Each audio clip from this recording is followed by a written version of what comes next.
What's going on, guys? I'm Tommy and I'm coming at you with an action figure review. Today I'm going to be reviewing Hasbro the Black Series Jod Nah Nawood from Skeleton Crew. Jod is Jude Law's character in the Skeleton Crew series. He seems to be some sort of force-sensitive pirate. Other than that, I really don't know much about this character. I am getting excited for the Skeleton Crew series, believe it or not. They've been really pulling me in with some of these recent trailers, and with the release of the action figures prior to the show's release, I've actually been gaining some hype from that as well. Jod is a mainline release for the Black Series in 2024, meaning you can find him at most of your major retailers like Walmart and Target, and you'll also be able to find him on your fan channel avenues like Big Bad Toy Store, which I picked up mine through them on a pre-order, and it dropped into my pile of loot with the rest of the wave and shipped to me. So I definitely recommend checking out Big Bad Toy Store if you'd like to pre-order action figures and have a very nice, safe way for them to get delivered to your house. I do almost all my pre-orders through Big Bad. They're great. Jod comes in the standard packaging for the Black Series right now. You're going to have your Black Series logo up at the top, a nice big plastic window showing you the figure and his accessories. You have in vertical text the character's name, as well as that he is #1 for the Skeleton Crew subline. And then down here at the bottom of the window, you have the Skeleton Crew name in this yellow color banner. You have some logos down at the bottom. On the side of the box, you've got the mural art for Jod here. He's very happy to be here. There's the character's name at the bottom again. On the back of the box, you have another Black Series logo, that same mural image we saw on the side of the box, blown up quite a bit, the character's name, and a bio for the show in about 1,000 different languages. This bio reads, "When 4 kids make a mysterious discovery on their seemingly safe home planet, they get lost in a strange, dangerous galaxy, and finding their way home will be a greater adventure than they ever imagined." Again, we reiterate, he is #1 for the Skeleton Crew subline. You have all your legalese down at the bottom. Please don't feed Jod to your babies. On the side of the box, we have the Black Series logo. On the bottom, more legalese, and on the top, nothing. So that about wraps it up for our packaging. Let's get this figure opened and we'll check him out.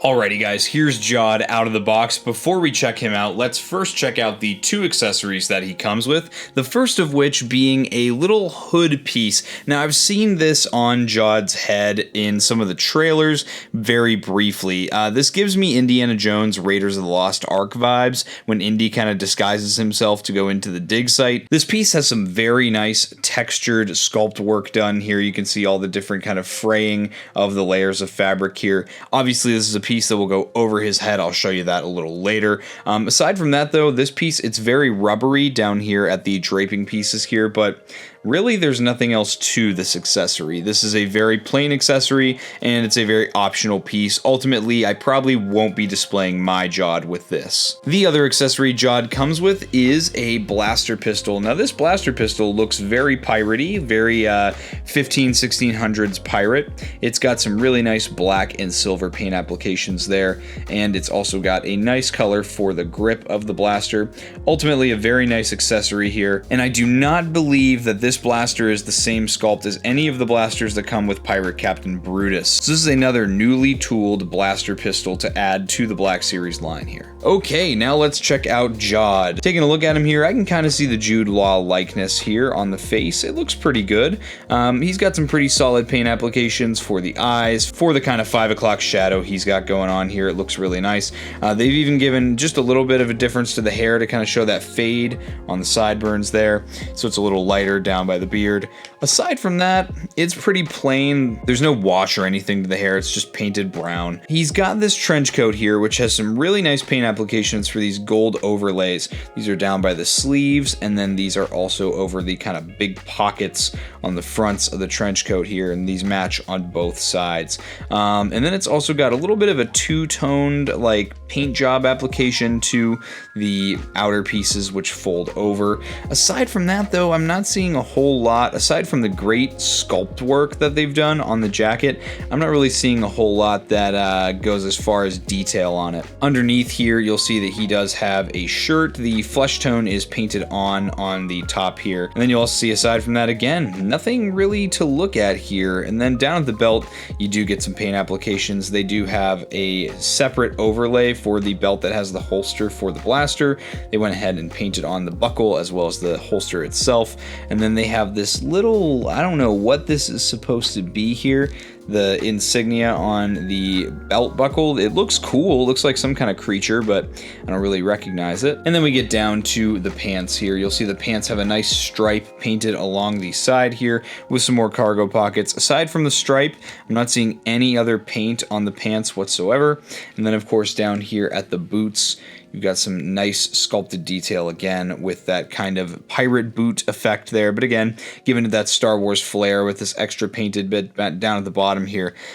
This figure, I will say, is very plain as far as the painted detail goes compared to some of the other figures that came out with this wave of Skeleton Crew figures. So it's really good still nonetheless, but I am a little bit underwhelmed, I will say that much. All right, let's check out Jod's articulation now. So Jod has a double ball jointed neck, which is going to give you some really nice range.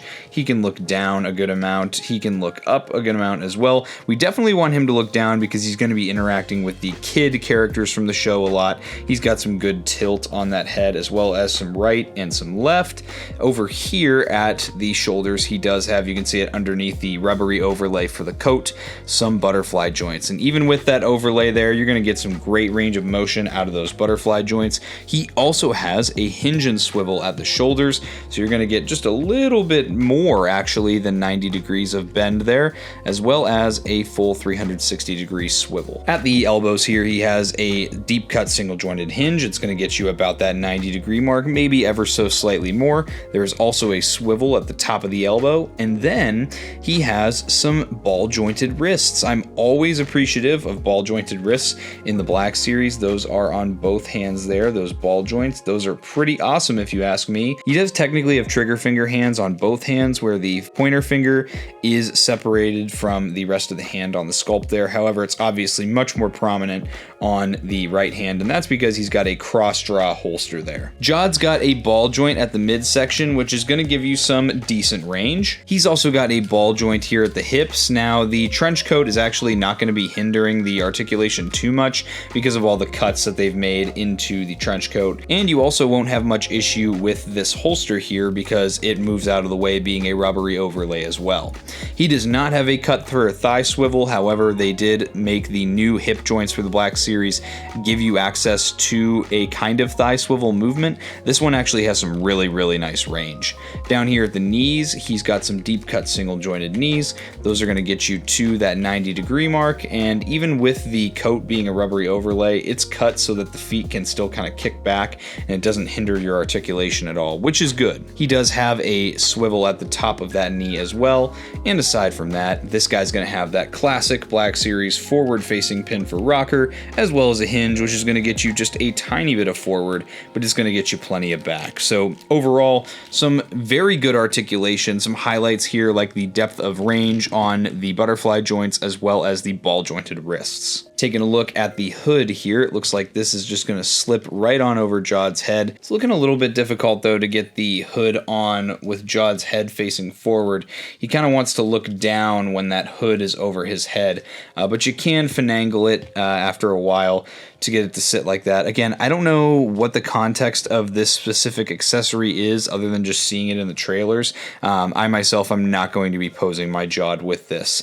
Removing it is probably pretty easy, just like putting it on. You just work the rubbery piece over it and it's off now. Like I showed before, the blaster pistol does have a holster. The barrel of the blaster is going to stick through the bottom of the holster and it's going to pass the shake test. So great job there. As far as holding the blaster in the hand goes, Jod can do that very nicely as well. The blaster hand obviously is made for this blaster, so you'll see he's got a very nice grip on it, and we can get Jod into a very basic blaster holding pose here, which this actually looks really cool. For this pose here, I've got Jod grabbing one side of the trench coat, moving it out of the way while he does his cross draw mid-motion on that blaster pistol. This actually looks really good, and this might end up being the pose for the shelf. This is a great pose. I was really worried about this coat being really hindering to any articulation you could get with this guy, but you can actually get some really good articulation. Everything kind of moves very, very loosely away from the legs so that it actually will help flare out and help you to pose the figure